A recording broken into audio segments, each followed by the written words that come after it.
What are we talking about? What are we talking about? Who knows? Morning! Welcome back. Hope you enjoyed yesterday's video. Quite emotional, but really enjoyed it, didn't we? It was a good day. It was a lovely day, and our first day proper, I don't know, being in Europe, doing the whole motorhome thing. So yeah, it's a great start, and you know, if you are watching this video as first timers, you got to do it. It's amazing. Really wouldn't look back. If we can do it, you can. No, that's very true. Yeah, because we are quite incompetent. No, I am quite incompetent. Anyway, so what's happening today? Well, we are heading into Ypres again. Bizarrely, a good friend of ours from Aylesbury is passing through, and we said we're going to meet up for coffee. So quite looking forward to catching up with John. Should be good. John, if you're watching this, we are looking forward to it. My coffee buddy. Absolutely. Yeah, John's a very good friend of ours, mountain leader. We sometimes take the children from our school skiing each year, and John always comes along with us. He's good crack. He's a good, even though he's Welsh, but we won't hold that against him. But no, he's a really lovely guy, and his wife Sarah. So we're hoping to meet up for them for coffee, probably in about an hour's time. So we just have to vacate the site now. I showed you a short time ago some of the facilities. Young Stadion, I think it's called, isn't it? Or Young Stadion. I highly recommend. Really nice site. So I'll show you some of the facilities shortly. Quite basic. They've got shower block, they've got toilet emptying and so forth. So that's the toilet emptying department. You've got washing up facilities there. And then obviously the toilets are all key coded. Toilets and showers are all key coded. But the rest of the site is really lovely. You wouldn't, I mean, this is Ypres all over. You know, you're in the middle of a town, city, and it is just stunning. Lots of nature around. It's reasonably quiet. There is a bit of a building works over the other side, but it doesn't disturb you that much. You know, it's a low hum of an evening. But, you know, if you are coming to this part of the world, you've got to come here because the facilities are great, the service is great, the site is stunning. You literally a 10-minute woodland walk through to Ypres and the Menin Gate, the town itself. So yeah, you couldn't ask for more. Yeah, Young Stadion, nice place. So if you want to come to Ypres, and see the Menin Gate and the associated attractions, it was a nice walk in as well, wasn't it? Couldn't be better. Yeah. No, really nice. Good.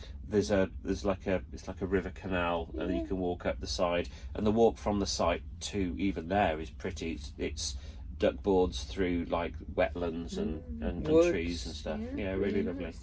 So would highly recommend it. But anyway, we're going to get on the road, and what we'll do later, we'll fill you in on this new app that we found out about, which is really useful, especially I think for first timers, if you want to be able to have that opportunity to book ahead for your site. So we'll tell you a little bit more about that later. But at the moment, we just need to get on the road and go and meet John and Sarah. Coffee is calling. Absolutely. No better way to start the day really is than coffee in a pavement cafe. Probably not. Or maybe coffee on a sun-drenched beach. Maybe. Yeah, but this one's okay. But this is pretty good, and the view's not bad either.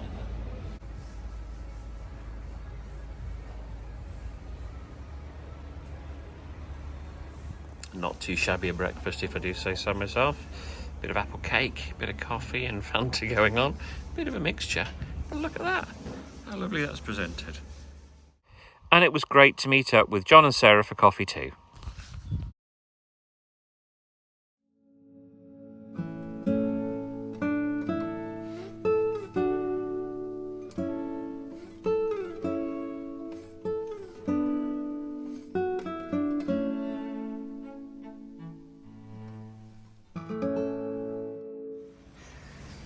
So I had a lovely walk back into Ypres, meeting up with some friends.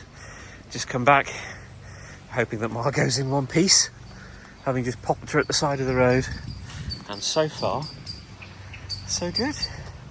All is well. Well done, Margot, for surviving without us. Just goes to show though, doesn't it? You know, you can just park up at the side of the road. You know, plenty of space. You're okay. So one thing we didn't share with you earlier is we had a bit of a disaster. Yeah. The grey waste pipe from underneath Margot came adrift.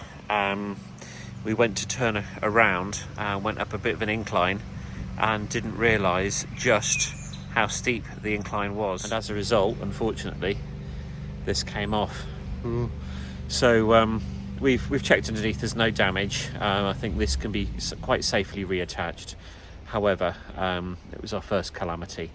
It could be a lot worse, let's put it that way. But we live to fight another day, and we'll be on the road again. Let's see what we can find. So we've stopped off en route. We're heading to Arras and then on further south. But we've just found a place we were recommended to come and see. It's an Australian-New Zealand memorial and British war grave, but also called the Brothers in Arms for the 5th American Division. So we're just having a walk through the forest at the moment, just to see what we can see. Maybe do we go through that way? It's not signposted. No, this is going in the opposite direction. We're just having a wander to see what we can find.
So, quite a humbling experience, isn't it? Worked out over 2,000 headstones just in this one place. A variety of Australian, New Zealand, Canadian, British. Yeah, lots of British. Just amazing. So this is called Polygon Wood. So it was obviously a site of a battle at some point. You'll have seen the other footage that we filmed, but a very, very peaceful site. Very well maintained, isn't it? Really beautiful. Nicely done. Very calm. Lots of planting that's gone on. Yeah, brings it home to you a little bit.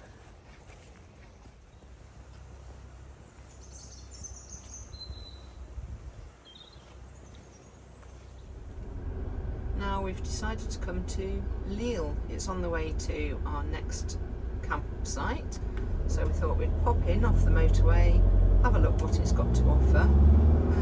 We're just looking for somewhere to park. Beautiful tree-lined avenue, so clean. Looking forward to getting some lunch. It's only 3 o'clock, so I'm sure Sure, we'll find something somewhere. We've arrived in Lille, and we parked Margot at the side of the road. We've got a little ticket, so I'm hoping we're going to be okay. The only concern is these guys playing football in the park. Not Sarah, obviously, but the guys in the park playing football, whether the ball goes over the top, so fingers crossed it doesn't. So, well, we're going to explore now, see if we can get some lunch. That's what. So, we've just seen an incredible sight. Yeah, you just wouldn't believe it. Kids having a rollerblading lesson down the street. A busy street, a city centre street. And they were crossing the road, weren't they? Yeah. All of them on those little rollerblades. And the ones at the back were being pulled along on a rope. Just, oh, you know, some people just need their heads looking at, seriously. And lunch with the view. So it looks what must be the cultural part of Lille. The cultural part of Lille, sort of the old town. But it's nice to be able to sit out and do a bit of people watching. So, nice bit of lunch. Not the most salubrious part of town. No. Sort of a cultural area, but it was okay. And so we're now just having a walk back to Margot. We have literally parked on the side of the road. You can see the cars parked along the side of us here. It's just, we thought, well, we'll give it a shot. There was a space that was big enough. We bought the ticket. Nobody has hopefully crashed into us. Doesn't say anything about we can't park there. So I suppose, you know, we just go for it. Yeah. So fingers crossed we've got no tickets or wheel clamps when we get back. But again, it's another lesson learned that I suppose as long as you're careful and you pay attention to the road signs and the parking meters and stuff, you're good to go, really, aren't you? Hopefully. We'll see. Soon find out. So, like Sarah's just observed, no clamps, no tickets, no gashes in the side from any heavy duty falls. So I think we're good to go. Now, we haven't been doing this motorhome lark for long. But today we've learnt an important lesson. How to make friends or not on a campsite. Well, we have arrived at Felleries, which is, I don't know, near Lille, I suppose, 100 kilometres or so from Lille. We enjoyed that. We pulled up on this campsite, had a few problems getting in because we've just bought one of these newfangled cards. There's no one at the site to let you in. You just tap the card and go. So that was okay. A little bit of a hiccup, but we sorted it. Pulled up onto the site, found a nice place, we thought, reversed in. Everything's okay. Put the hookup in. And then lots of people start coming out of their vans and their caravans and their tents and coming over to the point just to the left of the picture there, complaining that they now have no electricity. Everything was fine until you arrived, they said, in a very strange accent.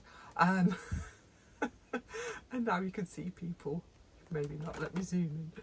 You can see people wandering to and fro, scratching their heads, taking their electric cables in and out and wiggling them about. And the bloke behind me is a Brit. He's not best impressed. Everything was fine till you came. What have you done? Mark phoned the people who own the site. Obviously they're not here. They manage it remotely. No use speaking to them. They were as much use as a chocolate teapot. Oh look, we can see another man there getting his cable out and going elsewhere. Oh dear me.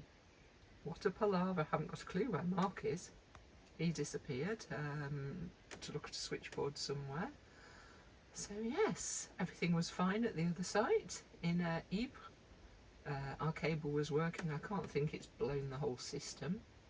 I mean, it was fine. We've done nothing to it in the intervening couple of hours. But we arrive here and, yeah, all hell has let loose. So I'm sitting in the van with a Diet Coke and just keeping a low profile. I will let you know how it goes. He's coming back. There's a lot to be said for sites that are manned. Oh, okay. Where are we up to? Well, I have told the story. I refrained from making a joke about how many men does it take to. So bring us up to date. So the bottom line is, our hookup point here is dead. Yep. The hookup point over there is also dead. But we didn't do that. No, we didn't. I don't think we did this one. I don't think it was working when we plugged in because there's no reason at all If it was going to trip, it would have tripped here, and all the trip switches are absolutely fine. Over there, all the trip switches are absolutely fine, but nothing's tripped out. So are you being held responsible for? Nobody's holding us whole responsible site? at all. The folk on site, the chaps I've been speaking to, really nice guys. They've been coming here for 30 years because it's a week of a bike, moped festival. And it was 2 years ago that this site changed over to Camping car. whatever, and they're really gur about it because the site has just gone to rack and ruin. They said we chose a good one then, didn't we? well, when the people were here, the staff were here, everything would be clean and tidy, landscape, manicured, etc, etc. Now I don't think it's too bad, but okay. it does show signs of wear and tear. The light box where we've plugged into in the bottom has got 2 mouse nests in it. So all it takes is for a mouse to start gnawing at a cable, Shocking. pop off his mortal coil, and then that won't work. But all the trip switches are on. So if there was something wrong with us, the trip switches would be down, and we'd flick them back up, and it would be fine. But they're all on. There is no power going into that box at the current time. And the main fuse board is in the office. So the guy that I spoke to on the phone is now going to get an engineer, who knows when, to come and see what they can do. I dare say they'll go into the main office, they'll find the ring main, and that would have tripped out. They'll trip it back on, it'll be fine. But we'll see. Watch for more news as it develops. So we're hoping that the electrical situation gets responded to and repaired. So at the moment we're just out in Felleries, just having a walk through the village. It's quite a quiet place. I wouldn't say it's a backwater, but it's very quiet, isn't it? And we're just trying to find a restaurant that should be up here somewhere to get something to eat, because we're both getting a little peckish. Here is the restaurant that Google Maps brought us to. As you can see, it looks like neither a restaurant and neither is it open. Yum. Explain our current situation. We had a walk through the village of Felleries from one end to the other, and you've seen that where there was a restaurant, there is no restaurant there now. The supermarket was shut. All other eateries that were advertised didn't seem to exist. So we've hopped in Margot and we're now driving down some back roads in the, back of beyond in France. Mark's having a look at his maps to see if there's anywhere, late night supermarket, even an Aldi, something like that, we can get some food from. Because we don't have much food on board. We have a third of a packet of spaghetti, some mascarpone sauce, a tin of potatoes, some corned beef, and some chocolate in the fridge that we bought from Leonidas last night in Ypres. Not much of a meal, so we're going to see if there's a late night garage, something like that open, that we can get some food from. So we eventually found somewhere. It's called Willie's Frites. Burgers, chips. Apparently Willie is the king of fresh chips. There you go. So we had to have a bit of a drive out, but we eventually found this place. Cracking. Nice food. Sat outside on a lovely summer's evening. Watch.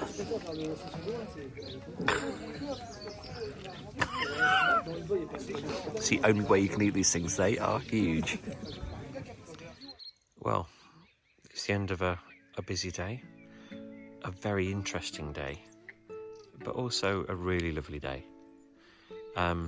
There's Margot. We're sat in a campsite in the middle of nowhere in reality, just looking around. Would you believe it's 10 o'clock at night? Beautiful sky. Can hear a few voices in the distance.